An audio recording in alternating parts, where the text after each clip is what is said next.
The Selfish Path to Romance. Download Chapter 1 for free at drkenner.com. Caleb, you're falling in love, and you're a little uncomfortable with the feeling? Yeah, a little bit. It's a kind of a crazy time in my life. I've been through some kind of rough relationships in the past, and I just recently met this girl. She was kind of stranded, and she said I kind of rescued her, sort of. She was walking down the road one night, 2-something in the morning, and I was going to get some food with one of my roommates, and I was like, this girl is walking down kind of a sketchy road. It's like 25 degrees outside, like maybe she needs some help. But I didn't want to stop at first because I thought she was going to, feel, sketched out because some random guy. Right. So I didn't. I kept going, and then my roommate said something like, nah, you can't do that.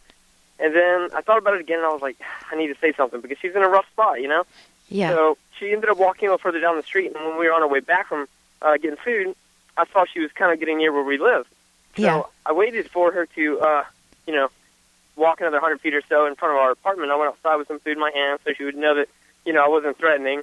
Right. And I just, asked her if she needed some help and all that. And she kind of came inside and gave me a little backstory on her friends and how she wasn't really in a good place in her life. Well, since then, we've probably hung out every single day for about a week and a half. Yeah. And she says that I'm like one of the greatest things that's happened to her. And it's kind of scary for me because I had a fiance that I lost about 2 years ago, and it really shook my world up because it was one of 2 relationships that I'd had, a 3-year, and then this one was a 5-year. Yeah. And I joined the military for her, engaged to her, and it was really impacting on the outcome. She ended up with one of my friends, and it just wasn't good. And now I'm starting to have some of the same emotions for this girl that I had when I started following for my ex-fiance. Yeah. So I'm just really trying to understand how I can control this so that it's not such a wild ride for me. Because it's really affecting my life. Like I can't eat sometimes. I can't really sleep very well, and it's invading my thoughts and my personal life. Okay. And I like this girl. I just want to do it the right way. Okay. So here's I have one word of advice, and then we'll talk about it a little bit. And the piece of advice is questions, very gentle questions to yourself, as if you're your own best friend, Caleb. You want to ask yourself, what am I feeling? What are the thoughts behind it? What makes me attracted to her? And you can answer, let me just give you a sampling of the thoughts, the questions you can ask yourself. Notice they're all questions. This is the stuff that's going to be, your mind's going to be wrapped in anyway. But you want to capture those questions and take each one of them seriously and try to answer them a little later on. So the questions are on the order of, Is this girl, she was in a bad place in her life. Does she have good character? Is she honest? Do I like her, or do I feel trapped a little with her because she kind of was a stray off the street? Or is she a lovely person through no fault of her own, befell bad times? And even if someone is in that situation, Caleb, that doesn't mean you have to stay with that person. What about my past? You can have a whole series of questions about your past. Am I fearful of being injured again? Do I think my best friend might betray me? What other questions might you have? As I'm saying them, my guess is a few are going through your own mind. Yeah, I mean, there's so much, really.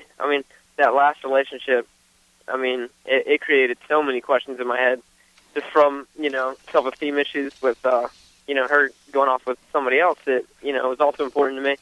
Right. There's a lot of trust issues that come with that. Right. And that's been about the last 2 years of battling for me. I haven't dated or anything. So this is it's a big step for me. And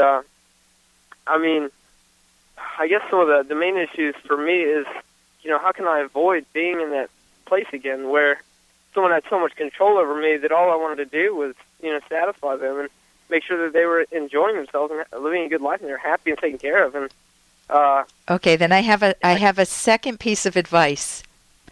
a good, healthy relationship is not a one-way street. It's not you catering to her, because you make yourself into a slave, and it won't take long. I mean, this is that lovely beginning of a relationship where you feel those wonderful feelings, and I don't want to take those away.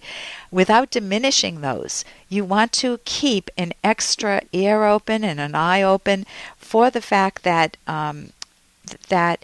you want to be good to yourself. You want to value yourself, and the word I want to give you is trade. Any good romantic relationship, or any relationship, feels like a relationship of equals. You value her, she reciprocates, and it doesn't feel like you're the caretaker of somebody. It doesn't feel like you're the enabler, making her totally powerless and totally in your, under your wing, and she's going to resent you very soon for that. Both people need to grow in a relationship. Yep. Yeah. What's going through your mind now? Well, I definitely see where, it's in my personality to cater to people and to kind of try to be that person that they've never had before, because I was in the same shoes one day. Yeah. And I still haven't gotten out of those shoes, so I guess I try to, be what I would want to have. Yeah, but you need to learn that, I was one of those people too, and most of us were, where any good person tries to do for other people, and the person that they feel embarrassed about doing for is whom? Kind of myself. Right, and what are you asking for? Self-esteem. You don't get self-esteem by licking somebody else's boots. So it's got to be a relationship of equals. And if you try to be otherism focused, it's actually called altruism, which sounds like a good word, but philosophically it's the cancer in relationships. You kill yourself. You're the first victim, and then the other person's going to resent you.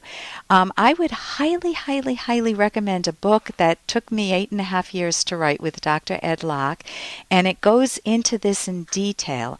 It talks about finding your soulmate, how to make yourself lovable, how to set up a trader relationship, Trader, where even with affection, it isn't, I make the bed one day and my husband makes it the next. It's that we both feel like the relationship is fair. We both fully have self-esteem. We don't lose ourselves. The name of the book is The Selfish Path to Romance. And we don't mean that in the negative way, selfish. We mean self-valuing, the selfish path to romance. And you can get that on Amazon.com, or you could put in my name, Ellen Kenner. Listen, thank you so much for the call, and I wish you a wonderful trader relationship with your next partner.